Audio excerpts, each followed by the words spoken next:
It might seem as through the looking glass weird as Veuve Clicquot releasing a range of caffeinated soft drinks, but Land Rover might be about to launch a ute, or pickup truck, as the Americans like to call them.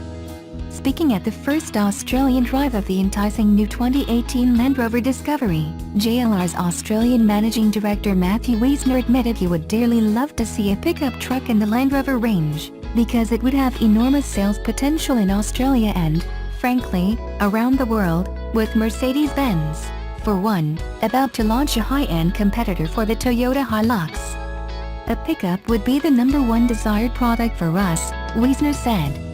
I mean, there's enormous demand and you have to remember that it's a product that sits very much in our space. Such a vehicle, a radical departure for the classy, supremely English brand, Land Rover, would have enormous appeal both in Australia and in the home of the pickup truck, the USA. And it could be based on the next Defender, depending on how its design shakes out. Wiesner admits that, while there is huge demand for a new Defender in markets like Australia, he's still far away from being able to announce any new news about its impending arrival on the global stage.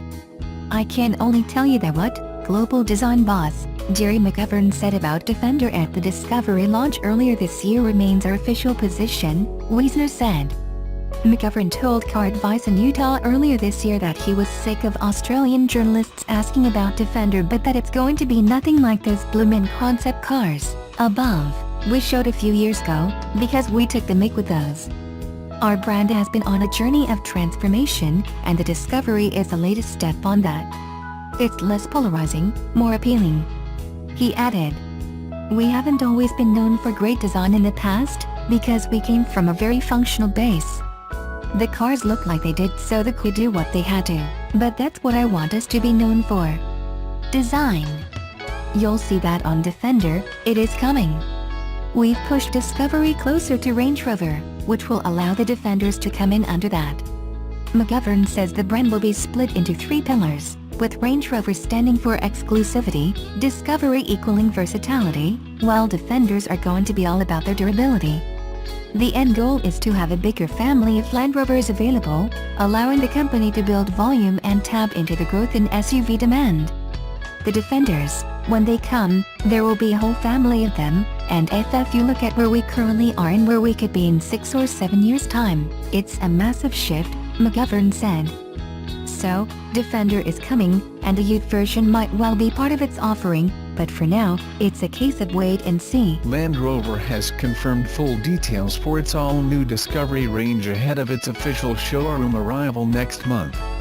The local division of the British off-road brand has revealed a massive model range for its 7-seat off-roader, consisting of 12 variants, plus a special first edition for early adopters, that are defined across 4 trim levels, S, say, HSE and HSE Luxury, and the option of 2 diesel engines in 5 or 7-seat configurations.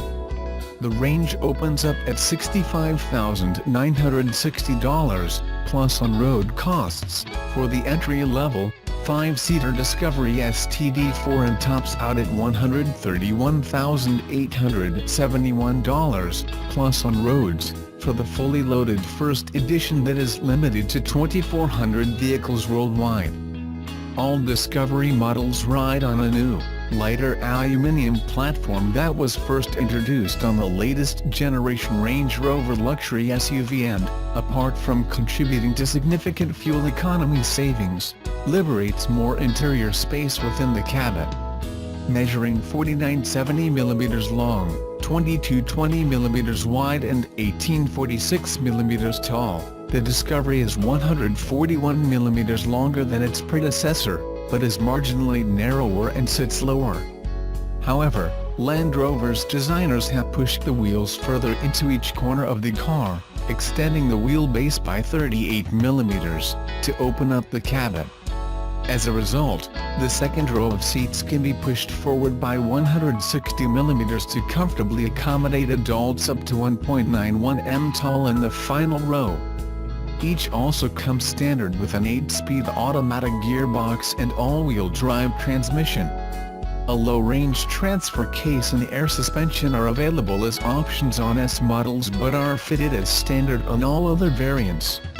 Entry-grade models across each trim line are powered by a 2.0-liter turbo diesel 4-cylinder in TD4 specification that produces 132 kilowatts per 430 Nm and consumes a claimed average of 6.3 L/100 km.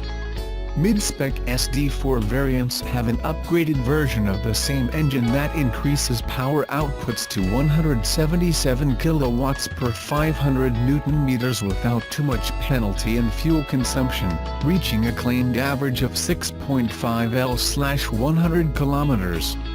The range-topping SD6 engine is a 3.0-liter single-turbo V6 that produces 190 kilowatts per 600 Nm and consumes a claimed average of 7.2 L/100 km. All models come with automated emergency braking, lane departure warning, a reverse camera and rear parking sensors and airbag coverage for all outboard occupants with a 5-star independent crash test rating. In its most basic specification, the S models ride on 19-inch alloy wheels, has cloth trim and an 8-inch color touchscreen with Bluetooth connectivity. The SE grade picks up grained leather trim with 8-way electric adjustment for front seat passengers, ambient lighting, dual-zone climate control, sat-nav, while the HSE adds 20-inch alloys, electric steering column adjustment, tri-zone climate control, keyless entry, power tailgate and a larger 10-inch touchscreen with a Meridian sound system. At the top of the range, the HSE luxury models have plush Windsor leather trim with 16-way powered adjustment and heating and cooling for front seat occupants, adjustable ambient lighting, a chilled center console, and a top-grade audio system with a digital TV and a more comprehensive sat-nav.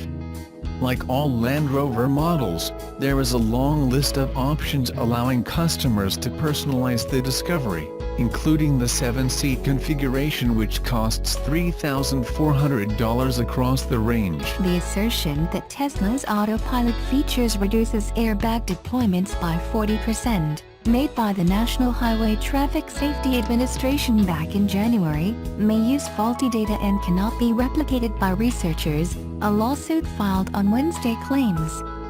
The National Highway Traffic Safety Administration opened an investigation into a May 2016 crash involving a Tesla Model S cruising in its semi-autonomous autopilot mode, resulting in the death of the passenger. The investigation found the crash rate for Tesla vehicles dropped nearly 40% after AutoSteer was installed. At the time, this was deemed a big win for Tesla, as it basically implied the car's autonomous features are ultimately safe, and the fault was of the driver not paying attention. However, the Quality Control Systems Corporation, a Maryland-based research group, called NHTSA's claim surprising as the high reduction in crashes from AutoSteer installation is extraordinary. R.A. Whitfield, director of the corporation, pointed to the claim that crash reductions are associated with the installation of AutoSteer, rather than the actual use of AutoSteer. He said, like with seat belts, the reduction in injuries is only seen with the use of the belt, not just if it's installed in the car. To get the benefit of AutoSteer, you need to turn it on. So shouldn't have NHTSA studied that? Whitfield said in an interview. Furthermore, Quality Control Systems claims NHTSA's analysis doesn't meet scientific standards because it does not allow for an assessment of statistical confidence intervals or statistical significance, all indicators pointing to how precise a finding is. The complaint says NHTSA also did not give the data Quality Control Systems originally requested from a Freedom of Information Act request in February. Whitfield said the corporation waited until April for NHTSA to provide the requested files, but the agency still did not provide them, prompting him to file a suit. If the safety benefits of AutoSteer are as positive as the agency claims, why wouldn't they want independent scientists to have the data in order to replicate these extraordinary results? Quality Control Systems states on their website. Neither a representative from the U.S. Department of Transportation nor Tesla immediately responded to requests for comment from Jalopnik, but this story will be updated if they do.